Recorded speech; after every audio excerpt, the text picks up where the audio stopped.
Hola, soy la Basmati. Hoy voy a hablar de un cuadro de Hans Merlin, que es alemán, que vive en Brujas. Todo esto pasa en Brujas, y es La Pasión de Cristo. Este cuadro, que es pequeñísimo, tiene 23 escenas de la Pasión de Cristo. Aquí, estamos en plena época de transición entre el medievo y el Renacimiento. Entonces, este se salta la torera, la perspectiva, y además las cosas que suceden aquí, mirad, eran analfabetos. Entonces la gente no se podía leer la Biblia, o sea, tenía que verla. Entonces hay mucha cultura que todavía seguimos arrastrándola, mucha cultura, sobre todo en el sur, los meridionales, mucha cultura visual. Y entonces, pues veían la vida de Jesús, como el Vía Cruz, y etcétera, todos los pasos, cuando llega el Domingo de Palma, cuando no sé cuánto, que si Poncio Pilato, que si Pedro traiciona. Entonces, todo, pero todo se hace un poquito estamos en la transición, espaciotemporalmente no hay coherencia. O sea, esto se supone que es Jerusalén. Que esto todo parecido con la realidad es mera coincidencia, porque Jerusalén es una ciudad oriental que estaba tomada por los musulmanes desde 1470, algo así, o 1400, no, 1270. Bueno, esta es una de las escenas ahí de la tortura. Hay 23 escenas. Es una preciosidad, es muy pequeñín y se utilizan las técnicas de la, ¿cómo se dice?, de la miniatura. ¿Qué más puedo contar? Voy a contar muchas cosas. Soy muy pesada. Mira, estos son los donantes, que se llamaba Portinari, creo. Y esta es la mujer. A ver, quiero que los veáis. Él tiene 42 años, se acaba de casar. Ella se afeita la cabeza, ella tiene 14 años. Tienen 3 hijos. Entonces, él es representante, vive en un palazzo, es representante de Medici, la banca Medici, ¿no? Y hay unos sustitutos. Bueno, voy a acabar de contar esto y ahora os cuento los Portinari. Esta es la representación de la ciudad que se supone que es Jerusalén, que era Jerusalén. Entonces está llena de figuras, representaciones gigantescas humanas. Una, ¿cómo se llama? Es que no me acuerdo cómo se llama. Caín y Lamec. Porque resulta que Caín mata a Abel, que lleva la quijada, pero el otro, Lamec, mata a Caín. Pero no es que lo mata a tres, sino que es cieguito, está cazando como un ciego puede cazar. Pues se carga a Caín. El que a hierro mata, a hierro muere, ¿no? Entonces, Jerusalén jamás estuvo representada por figuras, ni con los musulmanes, ni con los hebreos, ni con nadie. Pero bueno, esto se inventa Jerusalén y Efraín Mona. ¿Qué quería yo enseñaros también? Jerusalén, en esta época, pensaban que era como... Ellos pensaban, en el pensamiento medieval, que la tierra era un círculo, como una isla rodeada de agua, ¿no? Y entonces, en medio de ese círculo estaba Jerusalén. Esto se pareció. Entonces, la parte de abajo vivía el infierno, que de vez en cuando salían volcanes, como los de La Palma, ¿no? Y la parte de arriba vivía Dios y su séquito. Entonces, claro, los hombres imploraban a Dios protección, etcétera, etcétera. Aquí está, mirad, no se ve muy hasta allá. Todo esto lo tengo puesto en el blog. Este es de la pielecita aquí. Es Poncio Pilato. Ellos, en Brujas, exportaban muchísimos tejidos. Brujas era mismo la ciudad económica de Europa. Entonces, llevar piel solamente lo podía llevar gente con cierta altura económica, o eran duques o tal. Este tejido pasa como en Italia, como ellos exportaban paños brocados y tal, pues claro, el que pintaba no podía pintar los mal vestidos. Aparte que la ciudad, la Jerusalén, que no es oriental, que es una ciudad europea que se ha inventado él, pues es una ciudad muy limpia, muy perfecta, no tiene ruina, ni inmundicia, ni suciedad. Es una ciudad ideal, porque estamos en la época de las utopías, todo es perfecto. O quizás también es un anhelo del pintor, ¿lo veis? Todo lo que hay aquí parece más Brujas que Jerusalén. Bueno, voy a contaros un poquito esto de qué va y luego haré digresiones, porque es muy curioso. Aunque el Bosco es 10 años mayor, ni aplica perspectiva, ni las escenas no son coetáneas, o sea, son escenas que se van sucediendo, pero las muestra todo en una, para que sepamos lo que es la pasión de Cristo. Bueno, voy a ver si os voy contando poco a poco. Es una pintura al óleo sobre tabla de roble, utilizaban unas maderas que para qué. Ya sabéis que se han inventado los hermanos Van Eyck han inventado el óleo que se hace en Flandes. Y entonces estos, digamos, van a empezar todos los contemporáneos a usarlo, ya sabéis. El otro día os estuve contando de Matrimonial Norfini, que está en Brujas, es en la ciudad donde hay, yo qué sé, todos los mejores comerciantes. Hay unos gremios de paños y exportación de lujo, de paños de lujo tremenda. Y los gremios entre ellos están muy bien organizados. Entonces, es una ciudad que también los duques de Borgoña viven allí. Borgoña ahora mismo es el estado más poderoso de Europa. Sabéis que me acuerdo de cosas, por lo mismo que veíamos en el Matrimonio Norfini, pues había del norte de Europa pieles, tal, del Mediterráneo, así más de Oriente, sedas, tal, de España y Portugal, pues naranja. O sea, era un lugar de muchísimos. Aparte, los duques, al establecerse allí, los duques les gustaba mucho a los borgoñeses, les gustaba a la corte borgoña mucho el fasto, el lujo, pero la gestionaban bien hasta que llega esta época que no se gestiona tan bien, porque resulta que está... Soy una atropellada contando las cosas. Está ¿cómo se llama? Carlos el Temerario. Y entonces Carlos el Temerario lo que hace es intentar... Borgoña iba desde los países, desde el Mar del Norte hasta la frontera con Suiza, era prácticamente Europa. Y entonces lo que hace es, como ha habido guerra y tal, y han perdido territorio, se dedica a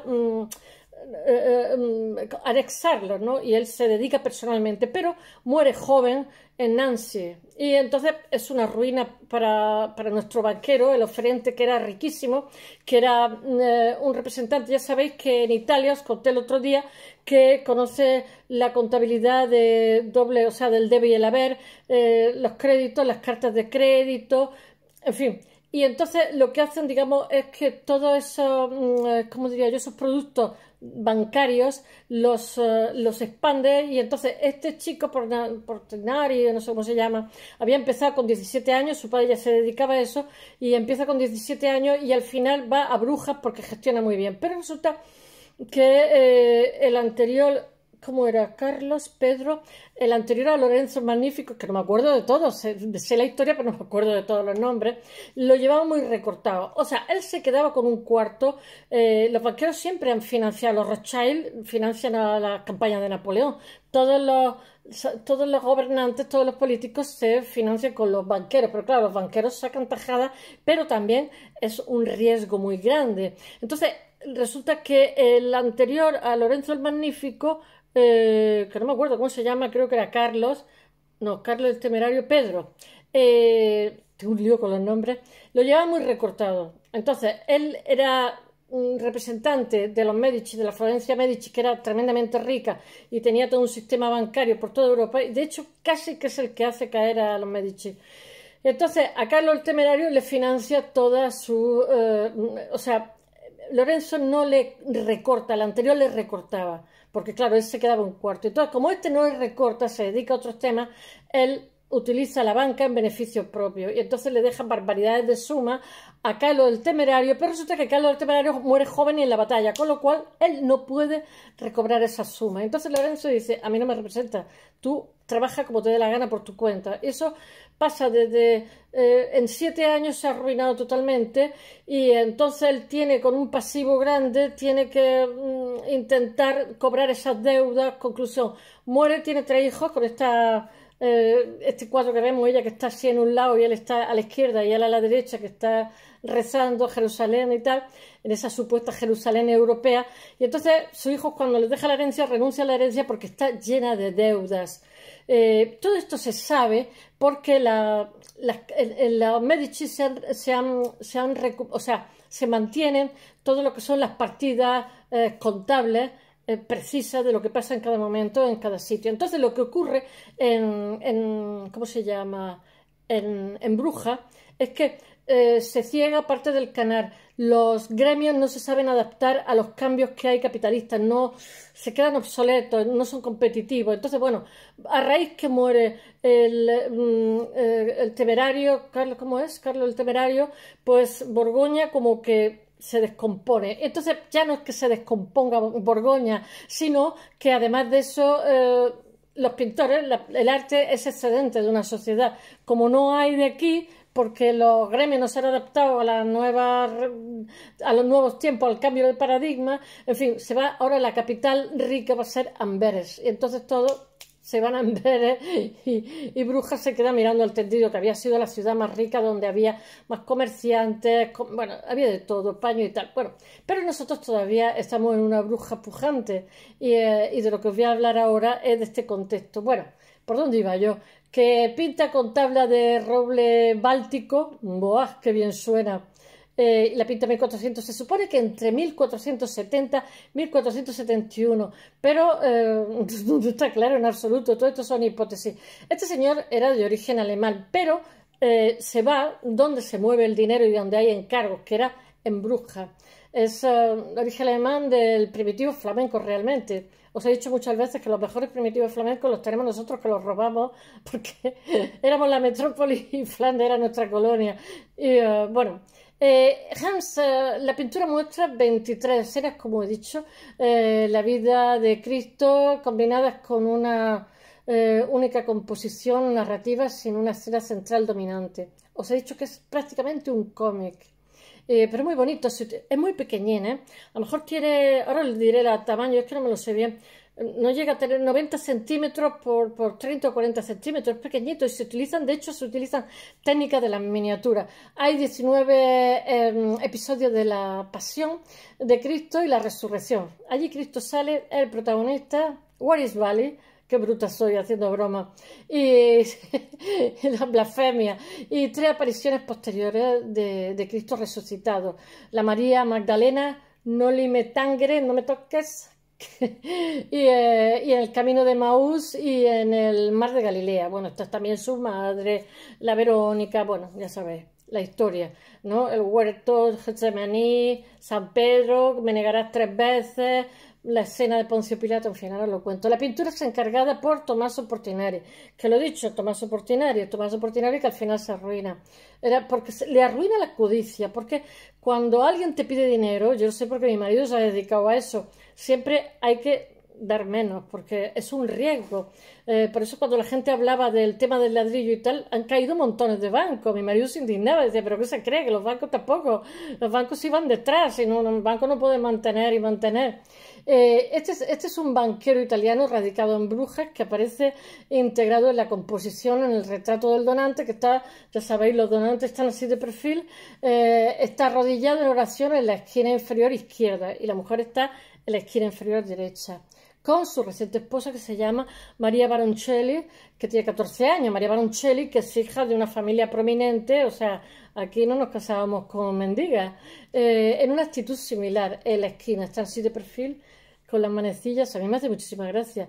Os voy a decir una cosa, en esta época a Jerusalén iba, porque los musulmanes desde 1270 permite que los peregrinos vayan si van en son de paz, ¿no? Y entonces hay aproximadamente como 1000 personas en esta zona que van todos los años a Jerusalén para expiar pecados. Entonces, claro, hay muchísimos dibujos y grabados de lo que es Jerusalén, pero nuestro pintor, el Hans Memling, se los pasa por el aro. Entonces pinta una ciudad ideal, que se supone que es Jerusalén, que es realmente una ciudad europea que no tiene nada que ver con Jerusalén, que está llena de figuras, como he dicho antes, que está limpísima, está perfecta, no hay una ruina, la gente no va mal vestida, etc. Bueno, la pintura es relativamente pequeña, como he dicho, 56 por 7 por 92,2. O sea, medio metro por casi un metro. Ya me diréis, medio metro por casi un metro, nada, nada. Y es poco probable que haya sido un retablo, puede haber sido destinada realmente a la capilla de Portinari, pero sin embargo cuando él muere no está entre sus bienes. La iglesia de San Jacopo en Brujas. Lo que pasa es que como le incautan bienes porque tiene deudas por todos sitios, pues a saber. En 1501 no se cataloga entre las pertenencias de Portinari tras su muerte y se cree que es trasladada de Brujas a Florencia entre 1510 y 1520. Entonces, la pintura pasa vicisitudes. A ver si lo digo bien. Todas, o sea, le pasa de todo. Bueno, en 1550 se registra por primera vez. Entonces, estas son catalogaciones que se hacían cuando alguien moría, se hacía como, no eran catalogaciones, inventarios. Pero bueno, sí, que es como una catalogación. Y entonces en 1550 está la colección de, cómo no, Cosme I de Medici en Florencia. Luego pasa a Pío V, que la cede a un convento en Bosco de dominicos, cerca de Alejandría, donde en 1796 llega Napoleón. Sabéis que Napoleón cerraba los conventos y robaba. O sea, a nosotros nos robó. Los Arnolfini, el matrimonio Arnolfini nos robó. Y después el rey nuestro que dijo al inglés: mira, el Wellington, que te devuelvo pintura, y es que el otro: no, quédate, hombre, quédate. Teníamos unos reyes más tontos. Bueno, y en 1796 los dominicos lo que hacen es esconderla. Esconden la pintura para que Napoleón no se quede con ella, debido a la invasión napoleónica. Y entonces lo que hacen es que se la dona al rey Víctor Manuel I en 1814, quien a su vez la cede. Esto es de locos, de verdad. En 1832 a la Galería Saudaba de Turín, que es donde sigue. La que os conté el otro día también es de la Galería Saudaba. Bueno, las escenas de la Pasión realmente comienzan en la distancia, en la parte superior izquierda, con la entrada de Jesús a Jerusalén el domingo de Palma, que llamamos nosotros, que es el domingo de Ramos, y pasa a través de la ciudad realmente con la última cena y otra vez a extramuros. Mirad, he dejado en el cómic, aparte de... También lo pongo gente que lo explica en inglés, gente que lo explica en italiano, en fin. Dentro del cuadro hay como un plano de 1, 2, 3, cómo se van siguiendo, ¿no? Bueno, después el extramuro en la parte inferior izquierda con el huerto de Getsemaní. Yo no sé, yo me acuerdo de algunas cosas, no me acuerdo de todo. Las escenas de la Pasión siguen por el centro de la ciudad con el juicio de Pilatos, iba a decir Pilates. La flagelación, ya se me está yendo la cabeza. Pilatos, que lleva piel, porque os he dicho que solamente podía llevar piel, te detenían y te metían en la cárcel. Aquellos que, digamos, acrediten o capacidad económica, un patrimonio, o que tengan categoría. Ya ves tú. O sea, si tienes frío te tapas con algodón. Bueno, con lana. Está la flagelación, la coronación de espinas, el echeomo, etc. Y luego sigue, pues, la procesión con la cruz hasta fuera de la ciudad, abajo a la derecha. Es chiquitísima, si utilizan las técnicas Fijaros qué cantidad de información tiene una tabla tan pequeñita. Hasta la parte superior donde está la crucifixión y acaba la distancia en la parte superior derecha con las apariciones de Maús y Galilea. Después incluye 7 de las tradicionales 14 estaciones, no todas, de la cruz, pero añade varias escenas antes y después y omite 7. Jesús, al ser cargado con su cruz las 2 ocasiones... Estoy mirando las fechas porque todavía no me las sé. Cuando Jesús cae llevando la cruz, cuando Jesús es encontrado, su madre, la Verónica, que le seca el rostro de Jesús, Jesús que se encuentra con la hija de Jerusalén y Jesús que sigue siendo despojado de la ropa. Bueno, las escenas están distribuidas por y alrededor de una idealizada Jerusalén que jamás existió porque es una ciudad europea que no tiene nada que ver con la Jerusalén mítica, que es descrita como una ciudad medieval amurallada con torres exóticas coronadas por cúpulas de manera similar que en el Oriente, pero que esto es más flamenco que el del siglo. Bueno, el punto de vista realmente es como una perspectiva aérea, no sé. Bueno, pero no hay perspectiva, quiero decir que es a ojo de pájaro lo que permite observar el Calvario detrás de la ciudad. Inusualmente para las pinturas de este periodo, la luminosidad a través de las pinturas internas está asociada con el sol naciente y compatible a través de la pintura con las áreas más iluminadas de la derecha y progresivamente. Sí, se puede, voy a decir una cosa, se puede saber qué hora del día está pintando en cada escena por el tipo de luz que da. Eso es una teoría. Yo antes esas cosas no las observaba, pero desde que me metí en arte sí que me doy cuenta que en determinada época del año el sol es más cenital, en otro está más inclinado. Se puede saber la hora perfectamente. Desde que me dediqué a esto, bueno, desde que me dediqué, que ahora no me dedico, pero me voy a dedicar otra vez, realmente se puede saber la hora del día con un poquito siendo meticuloso. Y en este caso se ha hecho, y se han hecho también otras pinturas. Bueno, Merlin utiliza realmente un estilo narrativo que es similar, pero a su posterior, sí, con una obra que es también muy famosa. Utiliza la misma técnica, que es el Triunfo de Cristo, que también es conocido como los 7 gozos de María, que está creado para el altar del gremio de curtidores, la Linga, no sé cómo se llama, de la iglesia de Nuestra Señora de Brujas, pero ahora está en la Art Pinakothek de Múnich. Bueno, espero que os haya gustado. Mañana volveré con un arquitecto. Hasta mañana.